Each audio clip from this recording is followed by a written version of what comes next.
Sterling Brown was an African-American poet, professor, and literary critic who spent much of his time devoted to writing, learning, and teaching about the lives of Black people. He was born in Washington, D.C. on May 1, 1901, and died on January 13, 1989, at the age of 87. My thesis is that Sterling Brown's poetry and literature was influential in celebrating and authentically depicting the lives of Black people. At the same time, Brown's writings were able to reveal the racial injustice in America through true stories and experiences that he had gathered throughout his lifetime. Brown grew up in Washington, D.C., and both of his parents had graduated from college and had jobs. His father, Sterling Nelson Brown, was born a slave. Both of Brown's parents were born in and grew up in Tennessee, and the stories that they told him while he was growing up inspired him to pursue the path he took in his future. Brown was a very educated and intelligent man.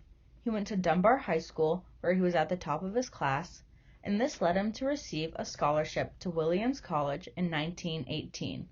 He then went on to further his education by getting a master's degree at Harvard University in 1923.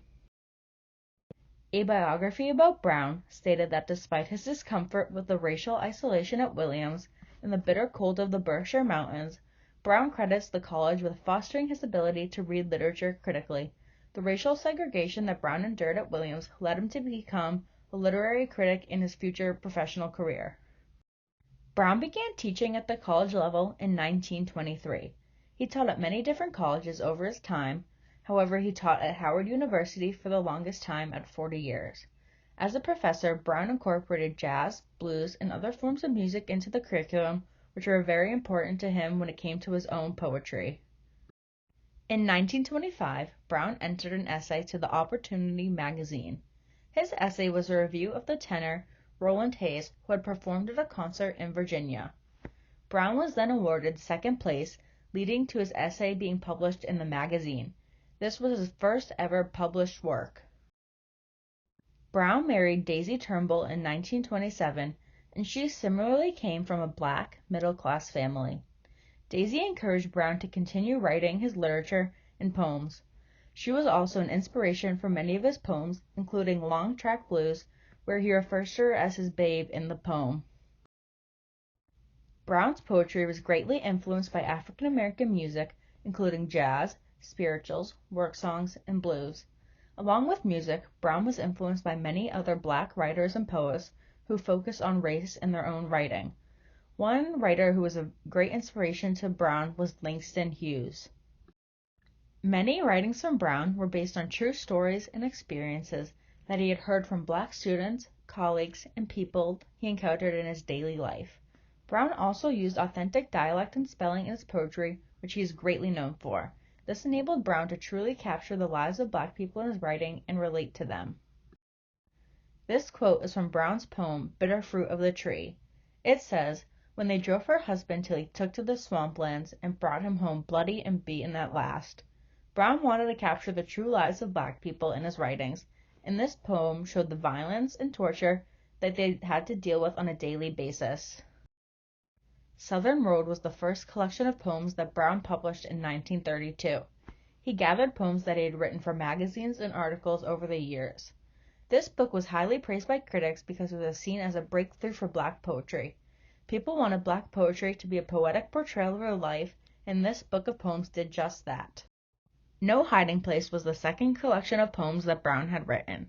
However, this book was rejected by every publisher, and the poems were not put into a book until 1980.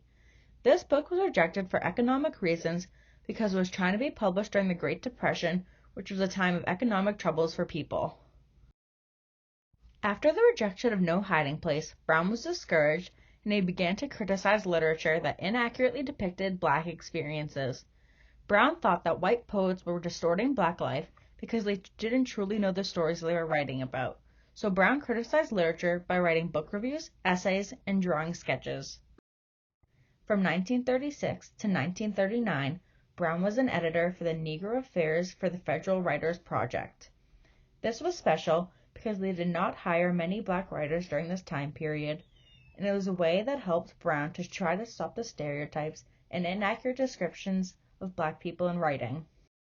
In 1941, Brown worked with Ulysses Lee and Arthur P. Davis to select and edit The Negro Caravan. This was a widely used anthology during the time, and it included numerous examples of Black literature in forms of short stories, poems, and a variety of different other writing forms. In 1938, Brown wrote 2 books, Negro Poetry and Drama, as well as The Negro in American Fiction. These books contain critical essays as well as studies of Black literary history. Also, in 1975, Brown published his second book of poems titled The Last Ride of Wild Bill. The civil rights movement in the 1960s motivated Brown to give public lectures and poetry readings. He wanted to celebrate Black history and experiences, as well as show the racial injustice in America. These public readings led to a revival of his poems as young Black poets became inspired by Brown's previous work.